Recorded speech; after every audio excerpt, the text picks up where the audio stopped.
Assalamualaikum warahmatullahi wabarakatuh. Halo Bu Justina, halo Bang Pais dan teman-teman semuanya. Kami dari kelompok 1, saya Awi alias Kafrili. Saya Faisal Rahman Tanjung. Saya Surya Fajar Damanik. Kami akan melakukan observasi langsung ke lahan gambut untuk menjelaskan apa itu gambut, karakteristik gambut, proses terjadinya kebakaran di lahan gambut, apa dampaknya dan bagaimana pencegahannya. Saksikan video kami.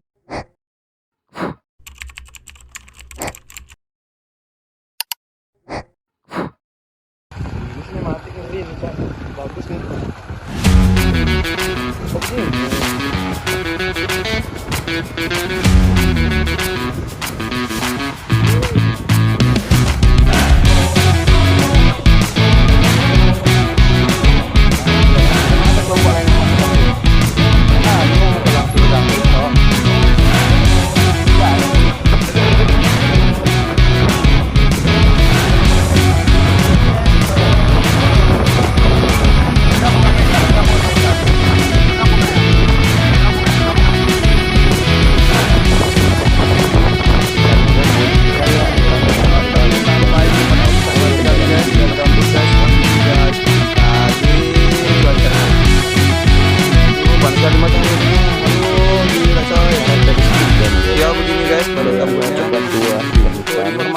Mengandung bahan organik tinggi mengenai gambut tuh selanjutnya teman-teman ringan dan mudah untuk mampu mengeluarkan air 3 hingga 13 kali dari berat kering, unsur hara rendah, kurang subur untuk pertanian tanpa pengolahan khusus, dan mudah terbakar jika kering.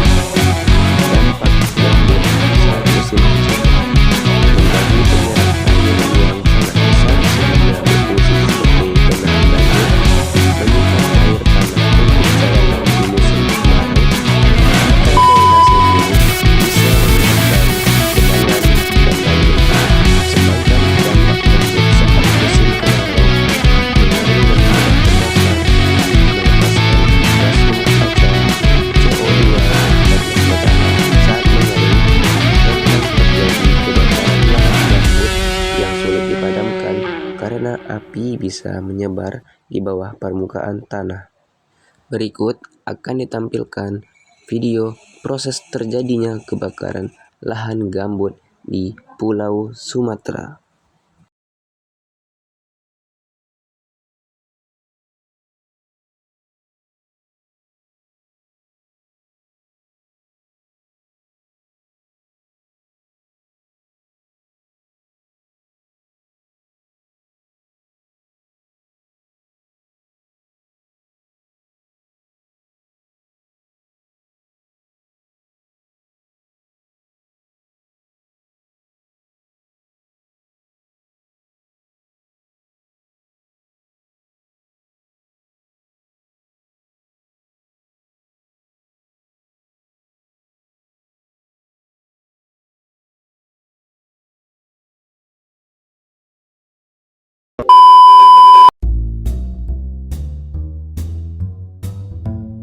Apakah Anda mengetahui berita kabut asap belakangan ini? Atau malah Anda menjadi korban kekejaman asap tersebut? Masalah kabut asap ini memang terus terjadi dari tahun ke tahun. Sampai-sampai tetangga sebelah pun seperti Malaysia dan Singapura tak pernah lelah untuk protes karena mereka selalu ikutan jadi korban. Karena terus-terusan terjadi, banyak yang bertanya, seperti halnya Keiza dan Faris ini. Kenapa kabut asap bisa terjadi? 10% dari daratan Indonesia adalah lahan gambut, di mana paling banyak ditemukan di Pulau Sumatera, Kalimantan, dan Papua. Lahan gambut merupakan lahan basah yang isinya banyak mengandung karbon, karena ia terbentuk dari hasil sisa-sisa tumbuhan yang setengah membusuk. Umumnya, gambut sulit dibakar, tapi saat dikeringkan, gambut menjadi sangat mudah terbakar karena kandungan karbonnya yang tinggi. Ia dapat berubah menjadi tungku api raksasa yang menghasilkan asap 3 kali lebih besar dari kebakaran biasa. Kemudian terbakarnya lahan gambut tersebut meskipun tak semua, tapi banyak disebabkan oleh para perusahaan nakal. Mereka membakar hutan untuk dijadikan lahan pertanian baru. Dengan mengeringkan lahan gambut tersebut, ditambah lagi oleh musim kemarau tiap tahunnya, mereka sangat mudah dan sangat senang membakar hutan tersebut yang apinya dapat bertahan hingga berminggu-minggu. Fakta mengejutkannya adalah itu sangat masuk akal bagi mereka. Hanya dengan mengupah orang sekitar Rp500.000 saja, maka ratusan hingga ribuan hektar lahan baru dapat segera ditanami. Pilihan itu jauh lebih menguntungkan dibandingkan mereka mengeluarkan dana sekitar 5 hingga 7 juta rupiah per hektar untuk membersihkan lahan menggunakan alat-alat berat. Masalah kabut asap ini sudah tak tertangani sejak tahun 1990-an. Ini adalah foto satelit Indonesia yang menyebarkan asap ke seluruh dunia pada tahun 1997, yang merupakan rekor membanggakan sekali lagi dari Indonesia. Bahkan di Jambi sendiri, indeks standar pencemaran udara sudah mencapai angka 601, 2 kali lipat dari standar batas udara aman, yang pada dasarnya udara tersebut sudah terlalu beracun untuk dihirup. Apakah kita perlu menunggu korban jiwa dan kabar anak-anak yang dalam kondisi kritis akibat kabut asap tersebut? Lalu, apa yang bisa kita lakukan?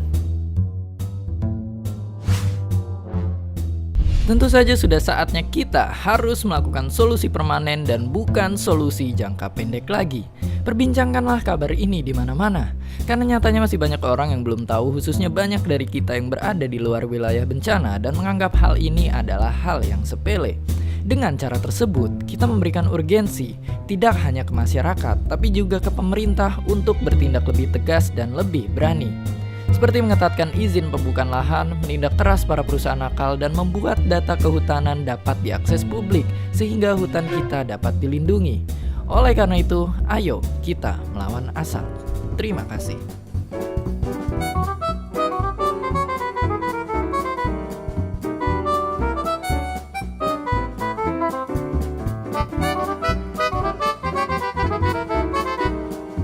Like what you saw?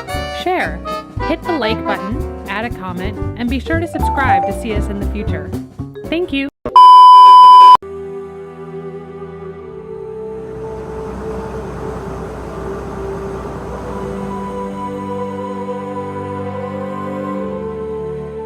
Api itu Pak beroperasi pula dari jam 4 sore sampai malam. Nah disitulah Pak tak bisa bertahan kami itu sampai habis-habis lahan masyarakat tuh. 2019 sebelumnya itu sudah terjadi kebakaran hebat di Desa Kertajaya. Ekosistem gambut yang rusak itu harus dilakukan pemulihan. Itu ada 3 komponen: rewetting, rehabilitasi revegetasi, dan juga revitalisasi ekonomi masyarakat.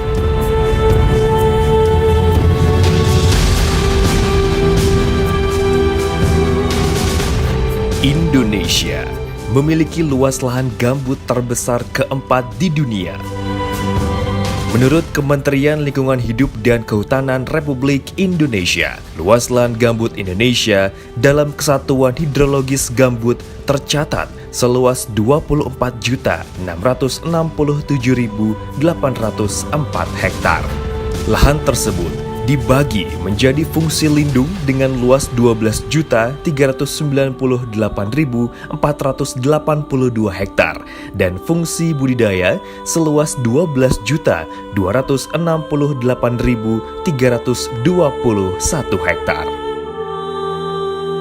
Program SMPEI ini adalah untuk kegiatan pengelolaan ekosistem gambut di 3 kabupaten, Pelalawan, Indragiri Hilir, dan Indragiri Hulu.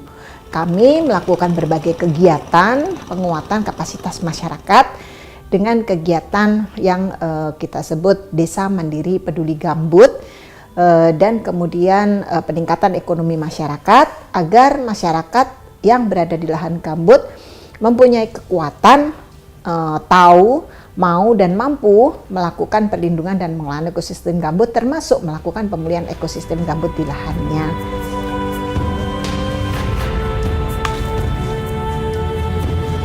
Kementerian Lingkungan Hidup dan Kehutanan berinisiatif meningkatkan fungsi dari ekosistem gambut yang rusak. Tujuan utama dari program ini adalah untuk menciptakan ekosistem gambut yang lebih baik dari sisi ekonomi, ekologi, maupun sosial.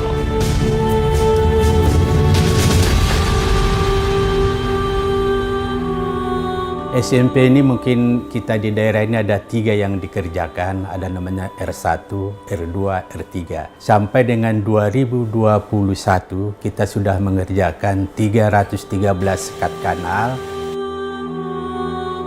Nah, ketiga aspek ini dalam implementasinya kita kombinasikan. Jadi kita lakukan secara integratif. Jadi dilakukan R1, yaitu ada pembasahan, artinya masyarakat membangun sekat kanal. R2-nya mereka adalah menanam tanaman-tanaman yang lazimnya adalah kita gunakan tanaman 3 generasi. Generasi pertama adalah yang dipanen dalam jangka pendek, untuk kebutuhan jangka pendek. Panennya kurang dari 8 bulan, seperti sayur-sayuran, seperti itu termasuk jagung dan seterusnya. Kemudian tanaman generasi kedua, yaitu adalah dipanen antara 8 bulan sampai 24 bulan, contohnya nanas dan seterusnya seperti itu. Kemudian adalah tanaman generasi ketiga, tanaman kayu. Ada jelutung, ada ramin, termasuk sagu juga seperti itu. Nah, kemudian juga adalah yang kaitannya dengan kehidupan masyarakat, yang itu adalah R3 atau Revitalize of Livelihood, tidak hanya pada komoditas tumbuhan saja, tetapi juga pada yang lainnya. Contohnya adalah kita memberikan bagaimana beternak ikan, termasuk adalah bagaimana lebah madu. Jadi berbagai upaya agar masyarakat bisa memanfaatkan lahan gambut secara baik. Tidak perlu harus dengan membakar, tetapi bisa memanfaatkannya dengan tidak merusak ekosistem gambut itu.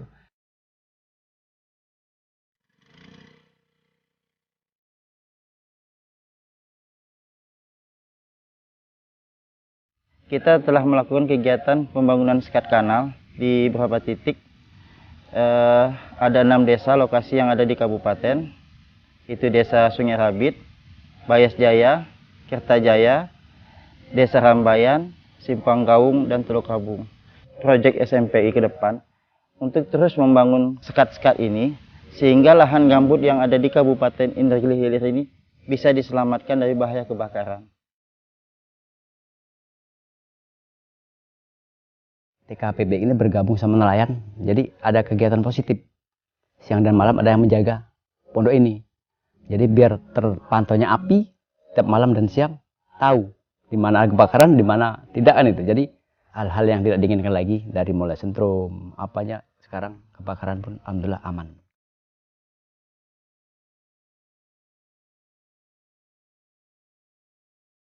Dengan adanya usaha peningkatan nilai ekonomi lahan gambut, diharapkan mampu mencegah terjadinya kebakaran lahan gambut dan pelestarian lahan gambut tetap terjaga.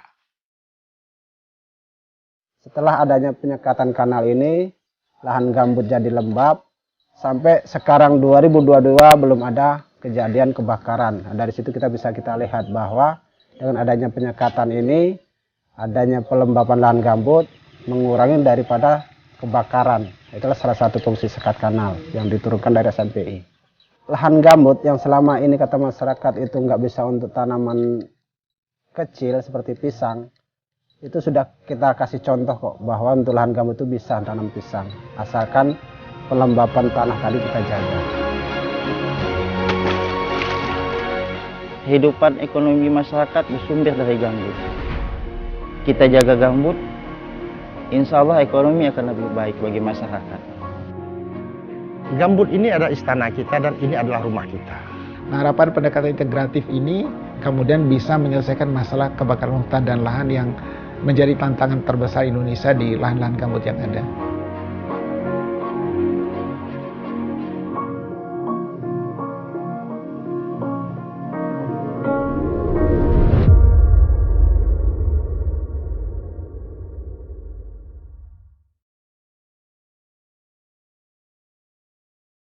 Oke teman-teman, itu tadi adalah penjelasan kami tentang lahan gambut.